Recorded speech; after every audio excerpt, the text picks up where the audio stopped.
Salve sahabat-sahabat Katolik, kembali lagi bersama saya Maria Marsiana. Di dalam video kali ini saya akan menjelaskan apa itu ajaran Arianisme dan Nestorianisme. Arianisme adalah salah satu ajaran Kristen awal yang dianggap sesat oleh gereja, terutama karena pandangan menyimpangnya tentang kelahiran Yesus Kristus. Ajaran ini muncul pada awal abad keempat dan merupakan salah satu kontroversi teologis terbesar dalam sejarah gereja. Tokoh utama pelopor ajaran Arianisme adalah Arius, seorang imam dari Alexandria. Arius adalah seorang teolog yang cerdas dan karismatik. Ia mencoba merumuskan kepercayaan Kristen dengan logika filsafat Yunani, khususnya Neoplatonisme. Dalam usahanya menjelaskan hubungan antara Allah Bapa dan Yesus Kristus, Arius mengajukan pandangan yang kemudian dinilai menyimpang oleh gereja. Arius mengajarkan bahwa Yesus adalah ciptaan Allah, bukan kekal. Arius percaya bahwa Allah itu esa, tidak berawal dan mutlak transenden. Karena itu Yesus Kristus tidak mungkin setara dengan Allah Bapa. Ia mengutip dari ayat Alkitab Amsal bab 8 ayat 22. Tuhan telah menciptakan aku sebagai pemula pekerjaannya, untuk mendukung pendapat bahwa Kristus adalah makhluk pertama yang diciptakan oleh Allah. Yesus adalah setengah ilahi. Arius mengakui bahwa Yesus memiliki kedudukan yang sangat tinggi lebih dari makhluk lain. Tetapi Kristus tidak sepenuhnya Allah, melainkan makhluk tertinggi yang diciptakan oleh Allah untuk menciptakan dunia.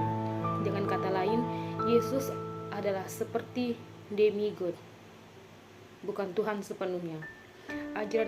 Ajaran Arius bertentangan dengan iman gereja karena merendahkan keilahian Kristus. Dalam Injil Yohanes bab 1 ayat 1 dijelaskan bahwa pada mulanya adalah firman.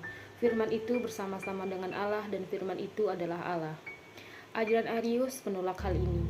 Ia menganggap firman bukan Allah tetapi ciptaan. Dalam iman Kristen, hanya Allah yang dapat menyelamatkan manusia. Jika Kristus bukan Allah, maka pengorbanannya tidak cukup untuk menebus dosa umat manusia. Arius membagi antara Bapa dan Anak secara tajam, sehingga menghancurkan konsep Trinitas yang adalah dasar iman Kristen. Karena pengaruh Arius begitu luas, gereja mengadakan konsili ekumenis pertama di Nicea pada tahun 325 Masehi, dipimpin oleh Kaisar Konstantinus. Hasil penting dari konsili ini adalah Arius dikutuk sebagai bidat.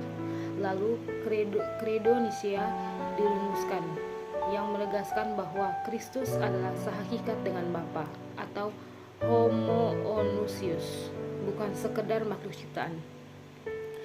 Setelah konsili Nicea, Arianisme tidak langsung lenyap. Bahkan banyak kaisar Romawi setelah Konstantinus mendukung ajaran ini. Pengikut Arianisme terus bertambah setelah lebih dari 1 abad, terutama di kalangan bangsa Goth dan Vandal. Namun akhirnya gereja menetapkan bahwa Arius adalah ajaran sesat, dan ajaran ini ditolak secara universal oleh gereja ortodoks, yaitu gereja Katolik Ortodoks Timur dan Protestan Historius. Yang kedua, Nestorianisme. Nestorianisme adalah ajaran kristologi abad ke-5 yang membelah pribadi Yesus Kristus menjadi 2 bagian, yaitu Yesus manusia dan firman ilahi atau logos. Ajaran ini berusaha menjelaskan bagaimana natur ilahi dan natur manusia Kristus berelasi. Namun melakukannya dengan cara membagi Kristus menjadi dua pribadi, bukan satu pribadi dengan dua natur. Nestorionisme dipelopori oleh Nestorius, uskup agung Konstantinopel, diangkat tahun 428 Masehi. Sebelumnya adalah biarawati dari Antioquia dengan latar belakang teologi yang sangat rasional dan dualistik. Ia ingin menjaga kemurnian doktrin tentang Allah dan manusia, tetapi akhirnya jatuh pada pemisahan yang ekstrim antara natur ilahi dan natur manusia Kristus. Nestorius mengajarkan bahwa dalam Yesus ada dua pribadi, yaitu pribadi ilahi atau logos dan pribadi manusia atau Yesus dari Nazaret. Jadi, Allah tidak benar-benar menderita atau lahir dari Maria, karena menurut Nestorius, yang lahir dari Maria adalah manusia, bukan Allah. Nestorius juga menolak menyebut Maria sebagai Theotokos atau pembawa Allah atau Bunda Allah. Ia lebih memilih istilah Christotokos atau pembawa Kristus, karena menurutnya Maria hanya melahirkan manusia Yesus, bukan pribadi Allah. Ini adalah titik paling kontroversial dan menyulut perdebatan besar. Nestorius berpikir bahwa jika Allah tidak dilahirkan atau mati, maka itu menghina kekudusan Allah. Tetapi ajarannya menimbulkan kesan bahwa Kristus adalah dua pribadi yang terpisah, dan ini menghancurkan kesatuan pribadi Kristus yang merupakan inti dari Injil. Gereja mengajarkan bahwa Yesus Kristus adalah satu pribadi, Allah sejati dan manusia sejati, bersatu tanpa campuran dan tanpa pemisahan. Dengan membagi Kristus menjadi dua pribadi, Nestorius membuat seolah-olah Allah tidak sungguh-sungguh menjadi manusia. Jika tidak ada kesatuan pribadi, maka tidak ada dasar untuk penebusan. Yang mati di salib haruslah pribadi ilahi, bukan hanya manusia biasa, agar penebusan bersifat universal dan ilahi.